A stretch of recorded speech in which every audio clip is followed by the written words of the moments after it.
За бид өнөөдрийн хичээлээр хүлэмжний ногооны одоо арчилгааны талаар хичээл заах болно.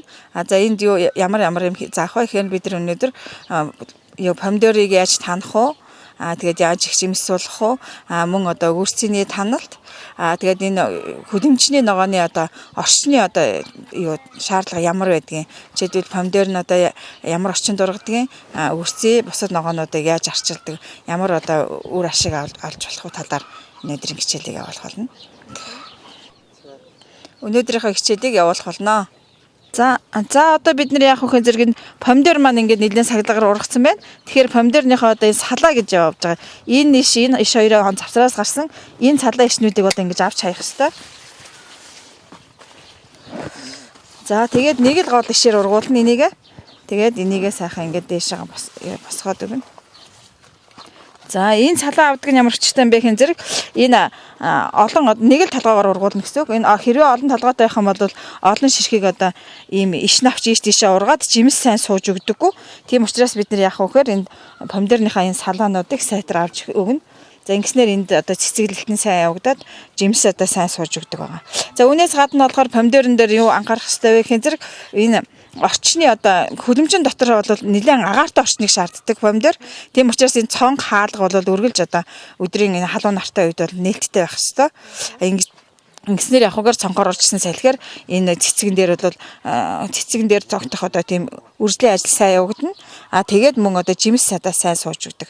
Ийм онцлогтой байдаг. Хэрвээ одоо энэ цаалах цонх нь одоо хаалттай энэ гялгар уутны энэ дотор хэсэгт нь маш хэмжээний одоо ингээд чийг ингээд буугаад тэгээд эргээд ингээд доошоо ингээд урсан байдалтай байх юм бол энэ бол помидорны навч нь ингээд хуйларч энд тохиромжгүй нөхцөлийг одоо эсрэг үүсэж ингэж хуйларч одоо помидорын вирусных одоо тийм өвчин үүсэх нөхцөл нь одоо бүрдчихэд. За энэ хэрвээ ингээ өвчлчих юм бол помидор маань жимс суулт нь бол багасна. Ийм учраас бол энэ помидорыг хитрхийг одоо их тийм бөхчим орчимд одоо ургуулах нь одоо тохиромжгүй байдаг.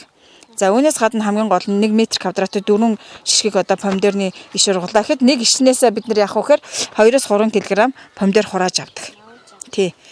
Тийм учраас энэ помидорнд одоо хүлэмжийн дотор байгаа помидорны одоо зайг хитрхи ойртуулах нь бас их буруу. Хитрхи хоол тарьчих юм бол бас ашигтай талбайгаа хэмжээ тодорхой хэмжээнийхээ ургацыг авч чадахгүй. Хитрхи ойртуулчих юм бол мөн одоо шимт хижээлээ болоолцолтоод энэ жимс суух процесс нь нэлээд багасч өгдөг. За помидорн дээр бол ерөнхийдөө ийм арчилгаа байдаг. Тэгээд өглөө орой бол одоо нар жаргахын өмнөхөн одоо энэ хүлэмжнийхээ дулааныг хадгалах зорилгоор хаалга цонхыг сайн хааж өгдөг. Одоо нар жаргахын өмнөхөн тийм өглөө эрт бас нар тусаад нэлээд одоо 8-9 цагийн үед бол эргээд онгол цонхын хэрвээ хүйтэн сэрийн үед бол онгоолохгүй жол энэ нартай юм дулаахан байх юм бол заавалчгүй одоо онгоолж агаарч болтыг сайн хийж өгч байгаа шүү дээ. Помидор болоод энэгээр нэлээд онцлогтой байдаг. За одоо ингээд ийшээ юур. За одоо бид нэр үрцээний арчилгааны талаар ярих гэж байна. Үрцээг хамгийн гол арчилгаа юу байх вэ гэх зэрэг мөн бас таналт хийдэг. Таналтыг ямар үед таналт хийх вэ гэх зэрэг энэ одоо үрцээний одоо энэ доод хэсгээс бас яг энэ толгой хэсгийн шиг яг ийм хэлбэртэй ийм навчнууд гарч ирдэг. Ийм салаалж одоо яг энэ толгой дээш явж байгаа шиг. Тэнгүүт нэр салаануудыг одоо тайрч авдаг. Энэ дээр яг энэ тухайн энэ юунд жимсэн дээр болоо тайрд авцсан байна. Тэгээд одоо энийгээ дээш энд толгой хэсэг нь нэг л толгойгоор ургуулна. Энэ дээшээгаа энд хүрээд ирэнгүүт энийгээ бас эргээд тасалж авдаг. За жишээлбэл одоо би энэнийхийг тасалж болж байна тийм ээ. Энэ бол одоо хүрцэн байгаа учраас бид энийг яах нь таслаад авдаг. За энэ яагаад ингээд таслаад авчиж байгаа вэ гэхээр зэрэг юу яана. Энэ таслаа авчиж байхын зэрэг энэс доош одоо яах нь жимс мэн сууж эхлэх нь тийм ээ. Тий. Одоо яг энэ юун дээр болохоор энд жимс одоо энэ урт хөвгөрцөний жимс одоо сууж эхэлж байгаа байдлын нэ. За энэс салаалаад ингээд том энэ шиг юм том даалгавар навч ургаж эхэлдэг. За тэгвэл тэр навчийг бас ингэж таньж тайрч өгдөг. Яагаад гэхэн зэрэг тэр том даалгавар навч чинь ийшээ явах шүүсийг хувааж байгаа учраас энийг одоо жимсээр шүүслэг байлгахын тулд яг энэс салаалж ургах тэр ийм том навчийг бол ингээд авч өгөхөөр жимс бол маш сайхан хурдан томорж эхэлдэг. За үүнээс гадна болохын зэрэг бид юу анхаарах хэрэгтэй вэ гэвэл энэ үгэрцээ бол маш их тийм чиглэг, тийм халуун орчныг шаардж байдаг. Тийм учраас бид нэр яг нь услахаагаа одоо их сайн хийх хэрэгтэй. Тэгтээ гол нь бол энэ услахааг бол навч руу хийж болохгүй. Хэрвээ навчин руу услага хийх юм бол энэ том даалгавар навчин дээр чинь усны дуусал одоо ингэж тогтно. Тэгээд нарны гэрлэр шууд тусгаан зэрэг тэр линз болж энэ навч цоохорддог. За ингэж цоохордохоор яадаг вэхээр жимс нь бол ингэж мөрийгаад тэгээд ямар ч амтгүй ялцраад мууддаг. Тэгээ бидний аав хургацсан хэмжээ нь одоо багасч байдаг. Тийм учраас бид хамгийн юун дээр анхаарах байх юм зэрэг дандаа тэр доод хэсэг рүү нуслана. Гэхдээ услахаа голдоо орой хийнэ. Орой хийхсэн учраас орой нар буусан үед хийхэд болвол тэр линз үүсэхгүй энэ цоохордож хуурамч хаалга өвчин үүсэх нөхцөл бүрдэхгүй. Тийм учраас бид нар хамгийн гол нь яах вэ гэхээр услахаагаа одоо зөв хийх хэрэгтэй. Үүнээс гадна бол хурц тэр талбайн хурцыг бол доод хэсгээр хурцыг сайн сэрүүлж өгч явах хэрэгтэй. Тэгэхээр зэрэг энэ ургац нь бол нэлээд одоо сайжирч эхэлдэг. Тэгэхээр энэ үрчээний таналтыг яг хэр хугацаанд хэдэн удаа хийх вэ?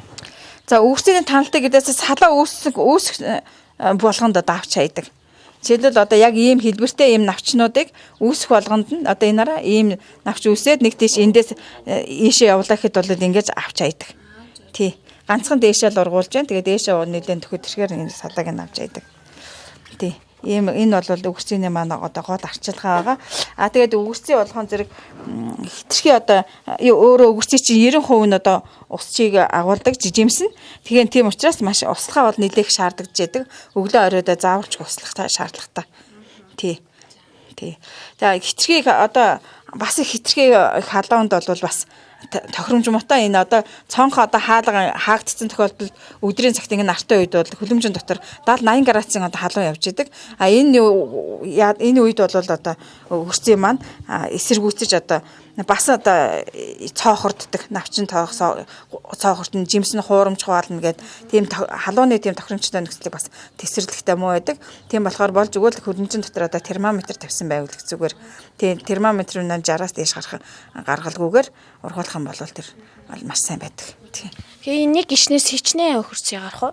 Нэг гишнээс одоо 3-5 хил орчим хөрцөө авч болно. Зөв тарьсан тохиолдолд арчилгаа муу хийсэн тохиолдолд жимс авахгүй ч яж болно. Тий.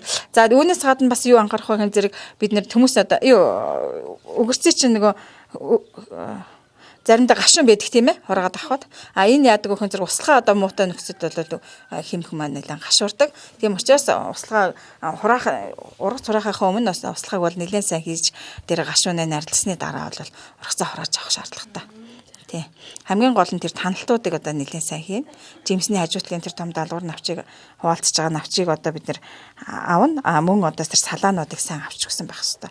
Үүнээс гадна өдөд бол бас бордоо хэрэглэнэ.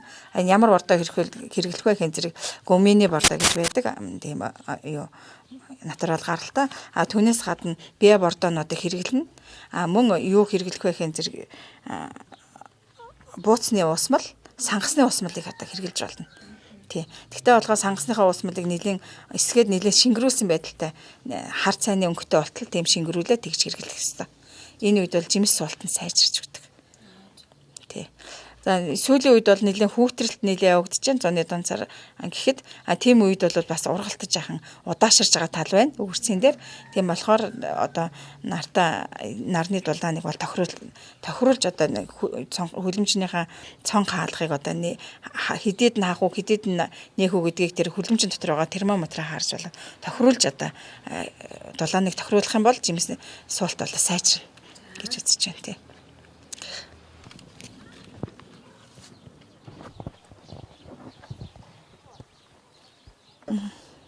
За энэ бууцаа гэдэг нэг богино олцтой навчтайгаа энэ яадаг вэ гэхээр маш хэмжээний төмөр агуулдаг. За энэ цус багталтай мөн одоо илгэний янз бүрийн өвчний энэ төр бол маш нэлээд сайн гэж байгаа. Сүүлийн үед манайх одоо энэ 40-40-с 60 хоногт бол энэ болцдог. Энэ хөлөмжинд бол энийг бол одоо манай 2 дахь хургацаа ингэ тарьж байгаа. Тий. Энэ бол нэлээд зах зээл нэлээд үнэтэй борлогддог. 1 кг нь одоо бөөнийг нь үнэхээр бид нар 1000 төгрөгөөр авчиж бөөнддөг юм ногоо. За метр квадратаас 4-5 мянган төгрөг болохоор ийм одоо тийм үнэтэй ногоо. Энийг бол гадаадын одоо том ресторан Монгол арч байгаа ресторанууд энэ төр бол нэлээд үнэтэй хоол хийж одоо яадаг хэрэгэлдэг ногоо. Бид нар ч гэсэн өөрсдөө одоо энийг бас нэлээд хэрэгэлж сурж байгаа юм ногоо.